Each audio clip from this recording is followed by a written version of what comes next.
अस्सलाम वालेकुम नाज़रीन, आप देख रहे हैं एसएस न्यूज। मैं हूं इमरान चलकियारी। सबसे पहले एक नजर आज की खास खबरों पर। इस्राएली बमबारी से अस्पताल और इबादत गाहें भी गैर महफूज। शुहदा की तादाद 4300 से तजावुज कर गई। साबिक वज़ीर आज़म नवाज शरीफ खुसूसी परवाज के जरिए दुबई से पाकिस्तान रवाना हो गए।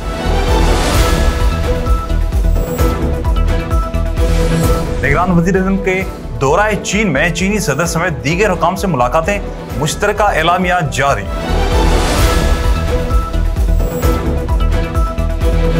ऑस्ट्रेलिया से शिकस्त के बाद कौमी टीम के फास्ट बॉलर मोहम्मद आमिर का कहना था कि 2 ओवर्स में पता चल जाता है कि कैसी बॉलिंग करानी चाहिए।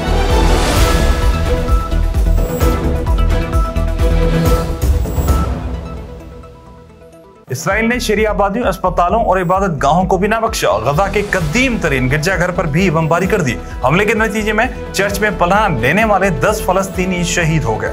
गजा में जारी इसराइली बर्बरीत से 1500 से ज्यादा बच्चों समेत शुहदा की मजमूई तादाद 4300 से तजावुज कर गई, जबकि अब तक तकरीबन 14,000 शहरी जख्मी हो चुके हैं। गजा पट्टी पर इसराइली बमबारी में 30% से ज्यादा मकानात तबाह हो चुके हैं। इसराइली सफाकियत के नतीजे में बेघर होने वाले फलस्तीनी की तादाद भी 10 लाख तक पहुंच गई है।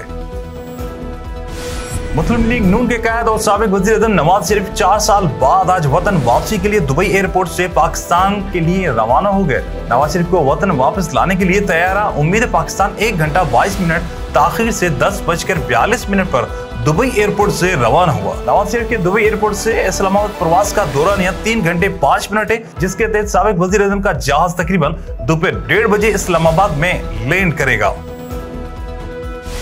निगरान वज़ीर आज़म अनवारुल हक काकड़ दौरा चीन मुकम्मल करके वतन वापस पहुंच गए। निगरान वज़ीर आज़म के दौरा चीन पर होने वाली मुलाकातों से मुतल्लिक़ मुश्तरका एलामिया भी जारी कर दिया गया।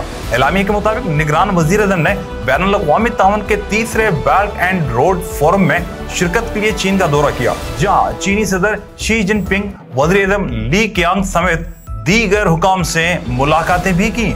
एलामी के मुताबिक इन मुलाकातों में चीन पाकिस्तान स्ट्रेटेजिक ताउन पर मुबनी शराकत दारी पर इत्तेफाक़ी राय किया गया।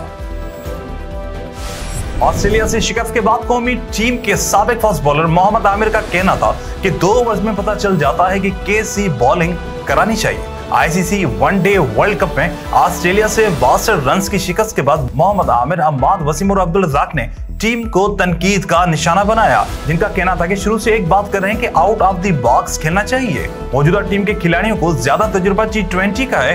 वनडे मैचेस ये लोग बहुत कम खेले हैं, उन्हें यही अंदाजा नहीं कि मिडिल में बॉलिंग कैसी करानी चाहिए।